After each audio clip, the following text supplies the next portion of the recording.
If you're anything like me, you enjoy Apex way more when you do well. Whether that's getting lots of kills, high placement, ranking up, or whatever, it just makes this game more fun. But like me, you probably have some bad habits that are holding you back from getting better.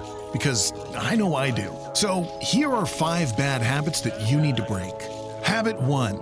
You and your teammates hot drop. How many times have you solo queued only to get into the match and drop right into the middle of the map where the rest of the lobby is going? Well, if you're a top player, this is probably not a problem. You'll come out of this situation with lots of kills and lots of potential LP if you're playing ranked. But if you're watching this video, you're probably not a top player. You're probably like me and you only have the barest minimum skills to pretend that you're competent. So you need to be a bit smarter about this. The idea here is that if you're hot dropping, meaning you're dropping around 3 or more teams, you're probably not going to get any loot. Or even if you do get some, you're probably going to get overwhelmed by the vast number of other players around. Or you're not going to be able to play with your teammates because they're probably going to die quickly too. And you're not going to get any kills or have the good game you're hoping for.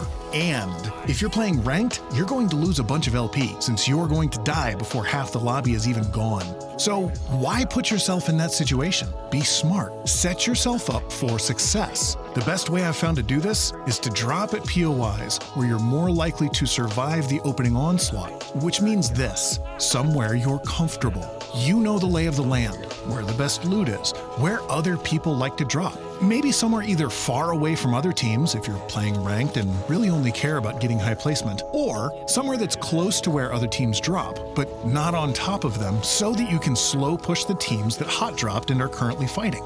To do this, you must be watching where everyone is dropping. Pay attention to how the ship is going across the map, who's dropping where. Doing this will help with a few things. 1, you'll find a good drop spot. And 2nd, you'll know where you can and should push because you'll know where other teams dropped around you. 3rd, you'll be able to begin your rotation confidently because you'll be more aware of where there might be other teams. My strategy for this is to drop at consistent places that I know are good. On Stormpoint, I like Mill or Barometer. On Olympics, I like Hydroponics, the area just southwest of Estates or around Gardens. On Broken Moon, I like Eternal Gardens or Alpha Base. On Kings Canyon, I like Labs or Airbase. And on World's Edge, I like Countdown or Geyser.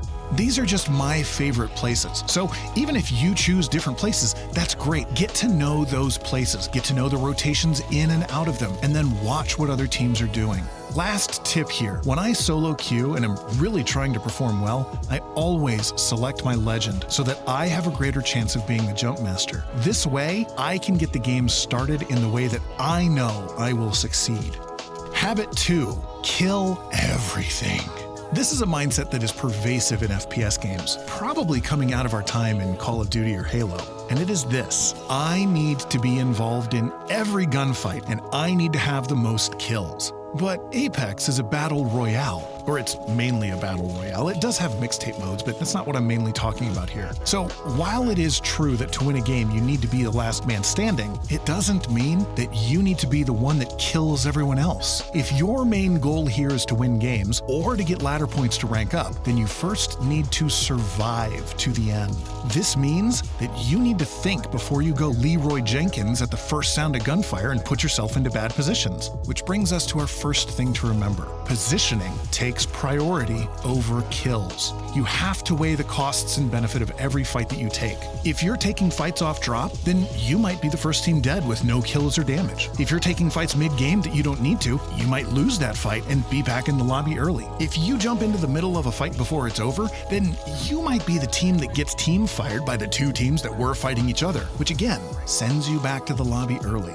Now, on the flip side of this, more kills means you're closer to winning. High damage in kill games, they straight up feel good. When you kill other teams, you get their loot. Doing damage increases your Evo shields, meaning you're more prepared for the endgame. And if you're playing ranked, then kills and performance do help with your LP gains. So, some things to keep in mind here. Kill hunting can hurt winning chances. If you're so focused on getting kills that you ignore all the other factors in the game, such as the ring, high ground, other teams, best positioning, rotating for the endgame, then you're really hurting your chances of winning. 2, mid-match fighting can be a bad bad idea, especially if you're playing ranked and you're not past 10 dead teams. If you're taking fights in places where there are a lot of teams rotating, then you're likely to get overrun. Third, fourth, fifth parties happen during this phase when everyone is rotating. Also, if you're making the decision to take fights mid-rotation instead of rotating into the final rings, then you're missing out on priority spots as the final rings close,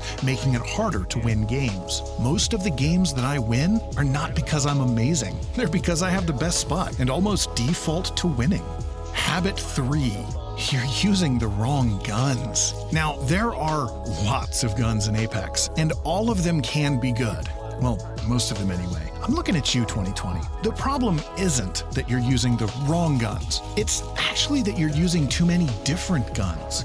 Now see, being a casual player, which I'm assuming you are, because, well, heck, so am I, you probably don't have a lot of time in the firing range to get good with all the guns, so you don't know all the ins and outs of them all, which ends up getting you killed because you missed shots. The thing is, you can choose 2 ways of improving your gun skill and knowledge. The first way is you can try and master all of the guns at the same time, which, that's gonna take a long time. Or you can pick a few guns and really work to master them first. Then when you've figured them out, you can branch out and learn another. So here's my advice. Choose these 3 guns to practice with first. Pick one of the fully auto assault rifles. I'm partial to the flatline, but the 301 is a good choice too.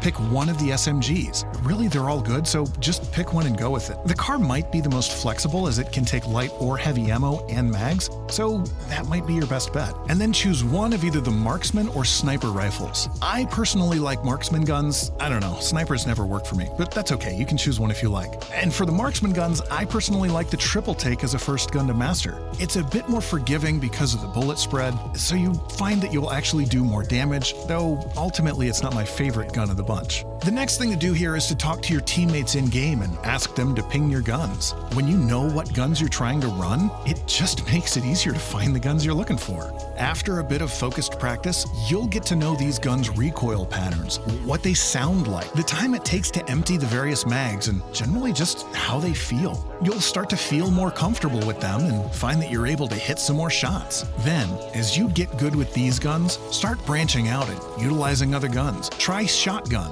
I have my gripes with those, but I guess they can be useful too. Try out some LMGs. The L-Star is beastly right now, and a fully kitted Devo can be game-breaking in the right hands. So expand the guns that you can play with, but focus down and get good at only a handful first. You'll find more success that way. Habit 4, fighting at the wrong range. Now, you know which guns you like, but how do you use them? One thing I run into a lot with randos is that a lot of times they seem to have no concept of which guns to be using when. They'll listen to their favorite streamer and use the PK99 combo, but then not want to push into fights. Or they'll go the other way and grab a Kraber and try to use it at close range to get those nasty no-scope kills. More commonly though, the team will have no synergy as to what style they'll be playing together. One player will run long-range guns, snipers, and ARs, while another uses all close range, shotties and SMGs, which leaves me in the middle trying to play both. So there are 2 keys here. 1, know what you prefer in terms of the guns and ranges that you like to run. Do you like to run snipers and ARs? Well, you probably want long to medium range encounters. Do you like SMGs and shotties? Close that distance and be a close range pest. I typically like to run a marksman and an SMG. I like mid-range fights that close after poke damage has been done. The next thing is to communicate with your team about how you're taking fights. If you're with a pre-made, this is super easy. You just ask and you talk about it. But with randos, it's a bit more difficult. You can ask, but they probably won't answer. And when they don't answer, now you have to do some detective work. Check out the inventory screen to see if you can see what they're running. If they have a sniper, chances are good they want to run long to mid-range. If they have a shotty, chances are good they want to run close range. If they're running light, heavy, or energy, well, now you need to use your eyes, because that could mean anything. Try to see what type of guns they're holding. If you see marksmans, gives you a hint. If you see SMGs, also that gives you a hint. And if none of that works, just try to be flexible and figure it out on the fly. Do your best to adjust after your first encounter so you can play with them. The best thing to do here is to know how you like to play. You do need to be flexible, as the RNG might not always be your friend, and you won't always find what you like. But as long as you have a plan, that means you can pivot to plan B. Finally, habit number 5. You get tunnel vision.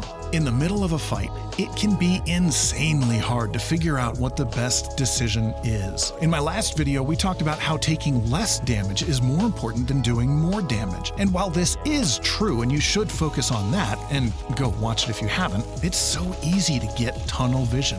What I mean by this is that as you start a fight, you focus on the one enemy that you hit first, or that hit you first. But in every gunfight, there is a myriad of other things going on. You can assume that the team that you're fighting against also has 3 people in it. This means that you need to pay attention to not only your primary target, but where their teammates are and what angles they have on you. What is your escape if things get a bit hairy? What heals do you have at your disposal? Are there third parties coming in? What's the ring doing? What's your position? Is the enemy trying to flank? Are your teammates trying to flank? Do you need to provide covering fire for your teammates while they heal to stop the enemy from pushing? Now, this might seem like a lot, and frankly, I've seen even the best players and the best teams on the biggest stages get tunnel vision. They get killed by third parties because they stopped watching their backs. They lose sight of the ring because the fight got hairy. They give up good position to push a bad fight, and then they die to the team that took their good position. They rotate into another team and get shot first because they didn't have their eyes open while they were running. If even the best players can have this happen to them, then it's not the end of the world for you. But the thing that separates them from us is that they only have these lapses in judgment once in a blue moon, while you and me, well, this happens to us multiple times in the same game. This is probably one of the hardest things to fix in Apex. It is a crazy game that's never the same from one game to the next. Each game has a different flow from the last one you played. Teams do things that they shouldn't in every game, and you'll find yourself in positions that you've never played before. So, how do you stop yourself from getting tunnel vision? Well, like Nike says, just do it. Also, try to keep in mind what you need to keep in mind. Try to pay attention to all the little things, and in every game, work on getting better. You'll quickly find that you're getting tunnel vision less and less, and you get surprised less often by unexpected things because you're just watching out. Over time, you will get better at this, but you have to pay attention to it. Well, that's all I've got for you today. So go out there and try to break some bad habits, and maybe I'll see you out there. She's going back inside. She's in the middle. She's resin. Yeah. Right in the corner.